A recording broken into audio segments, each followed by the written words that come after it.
Whoa, dude, things got dark in this episode. Let's just cut the banter and get right into it. This is Nos4a2 recap.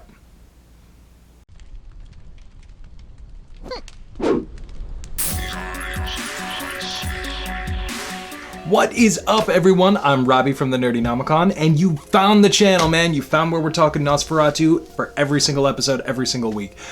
This week, this is the second episode because I had problems with my computer, so you guys are getting last week's episode and this week's episode. So let's dive right in, man. I want to talk a little bit about Charlie's bar here. Apparently this is the inscape from some guy, I think his name was Abe, and anybody else recognize some of these people that are kind of scurrying away when Charlie walks into the bar?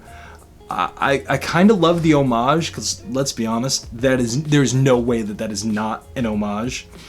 And there's a fair amount of exposition going on in here too. And you find out that Charlie doesn't necessarily want to kill Vick per se. He wants Vick to come to Christmas Land to help raise his little demon children, which to me made the whole Charlie Vick cat and mouse game that much more sinister. It was one thing when he just was like, oh my god, she's a threat, I must eliminate. But to have him want her to be his demon baby mama, that's messed up, man. That's pretty messed up. But this was definitely a very cool scene. I love the aesthetic. I love the fact that whenever Charlie walks into a room and the radio's going, it just immediately switches over to Christmas music. It's very indicative of just how powerful he is, how powerful of a creative he is to be able to have his inscape bleed not only into the real world just by his presence, but also into other people's inscapes. And to see all of these other evil-looking things and Pennywise himself, man, or at least what appears to be Pennywise, kind of scurry away from him, you know that he is a force to be reckoned with. What's the next thing we need to look at here? We need to look at Vick's mom and the argument that takes place between the two of them. Yeah, it looks bad what Vick's mom found there, or rather what the gas mask man put on the bed so that Vick's mom would find it there. It looks really bad, but at a tumultuous relationship point, which Vick and her mom clearly have right now, Vick is really not well with either of her parents currently. Her dad just came out and, mentioned that fact that he's sober now and that he's working on a sobriety, which is good, but it's a relatively new thing. And I'm not trying to sound, melancholy about this or not, but lots of addicts, they relapse once, twice, 3 times, in these short spans before they officially get sober. So I understand Vick's, Vick being a little bit cautious about believing him. I get it. Not to mention the fact that the pain of the last fight is still very, very fresh. It's only been a day or two.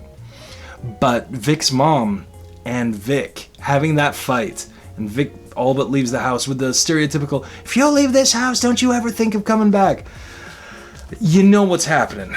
But what I was not anticipating is that the gas mask man was going to be waiting for Vick and actually kidnap her. The scenes inside Bing Crosby's basement were terrifying. It really was a journey into the mental state of a madman. When Vick starts talking about how she did get into college, and Bing legitimately seems impressed and happy for her. Like, good for you. It showed that little bit of humanity before he drops the bomb that his happiest memory is when he killed his parents. And all but admits to the fact that he also raped his mom, and that he clearly has every intention of raping Vick before killing her as well. Which, don't do that, because obviously Charlie wants her as a demon baby mama. So, don't do that, Bing. Don't do that. For multiple reasons, but don't do that. Very unsettling scene there. And to see Maggie reaching rock bottom after the death of her friend, calling her mom, and it was just such a heartbreaking scene to hear her mom lay down the ground rules. Yes, of course you can come home, but you're going to church, you're doing this, and no girls. To say that to her lesbian daughter, it was really heartbreaking. and then to see Maggie hang up because she knows that, yeah, it's a safe place that she needs / wants to go to. She wants to be with her mother right now, because no matter how old you get, sometimes you still need mommy. But to obviously hear and obviously see that your mother does not approve of your lifestyle and does not truly accept you as who you are, it was heartbreaking. And it's understandable why she fell down reaching rock bottom like that. But just thank God that Vick was there to help her out before she OD'd and died, because the world needs more Maggie Lee. We all need more Maggie Lee. We all need more Sailor J in our lives, but especially in the show. This was definitely a cool episode, and we've got 2 left to go. 2 left to cap this season off, but no worries. It is official. Season 2 is coming. All right, this has at least been picked up for 1 more season from AMC. And with the story that they've got going on, I think that they could go on for a while. I really, really do. 6 seasons in a movie, that's what we want, man. But what do you guys think? Were these key scenes that I pointed out that powerful to you as well? Does it kind of make you think about the nature with your own mother? Because that's really what I felt like the theme of this episode was mothers. Maggie's interaction with her mom, Vick's interaction with her mom, and Bing's twisted reflection of what he did to his mom. Not to mention what Charlie wants Vick to be. Motherhood was everywhere in this episode.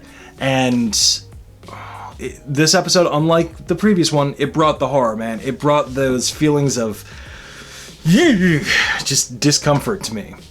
But what do you guys think? Let me know in the comments down there below. Do not forget to hit that like button, and if you have not already, subscribe. I'll wait for you.